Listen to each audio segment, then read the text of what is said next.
What's going on, YouTube? Back with another short video because that's what I do, is short videos. A little progress on the S10. Got the exhaust pipes made here and there. I bought two 3-inch U-bends. I was gonna come off of here and come around with the turbos, but just didn't work. So this is how I did it. Just coming off the front down into the front of the truck. So I took the U-bends and I made my own exhaust.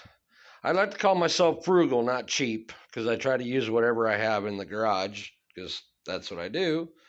So got all that in, got my wastegates tacked in place. I hope that's going to work. I think it should work all right.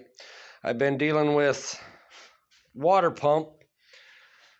I built my charge pipe. I got to extend from the throttle body out. I'm not sure if I'm going to do that with aluminum. I don't know yet. I got to find out what's available and best way to do it. So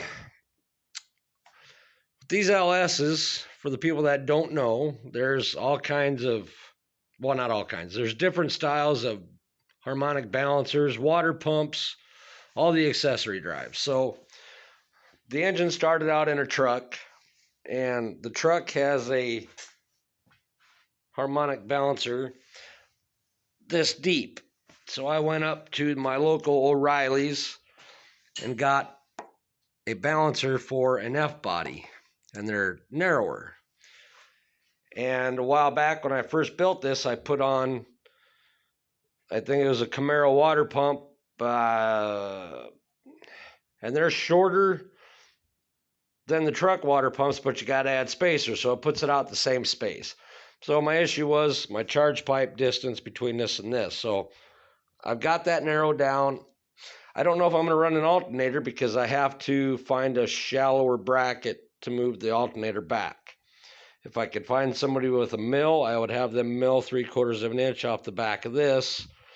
Then I could run the alternator and run the belt up and around it, and I'd be all right. But I had to dream up of an idea. This was an ICT billet idler relocator.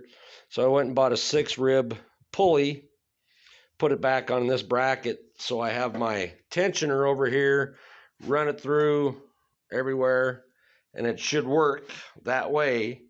Everybody say, well, why don't you just use that bracket, use the alternator? Well, like I say, I got to mill this back 3/4 of an inch to set it back in.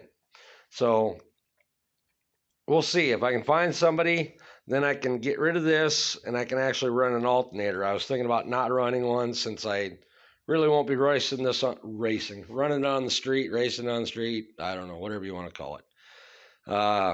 So all the charge piping's done. I think, again, my issues are I just got to come up with something. I cut some of this boot off at one time, but I don't think I cut that much off to make up that distance down there on the water pump.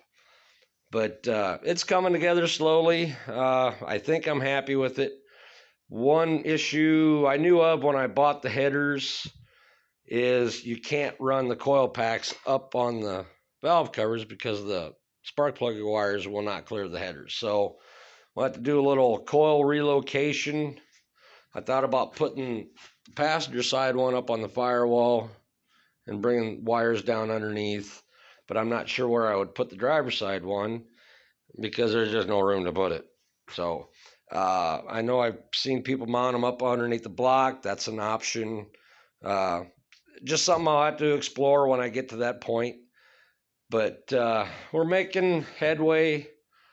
One of my tracks opens up at April 16th, so I got a little time. They're turning that into a 1/4 mile, so that should really be fun. If everything works right and everything holds together, I'm curious to know what this will do in a 1/4 mile. But it's about it. Like I say, got stuff mocked up, and don't mind the vice grips. They're just temporary, you know. So once again, I use whatever I have in the shop. I try not to buy a whole lot because, well, monsters and cigarettes. So thanks for watching. Remember, click the like, subscribe, and leave your comments. Have a good weekend, and I will talk to you later. See ya.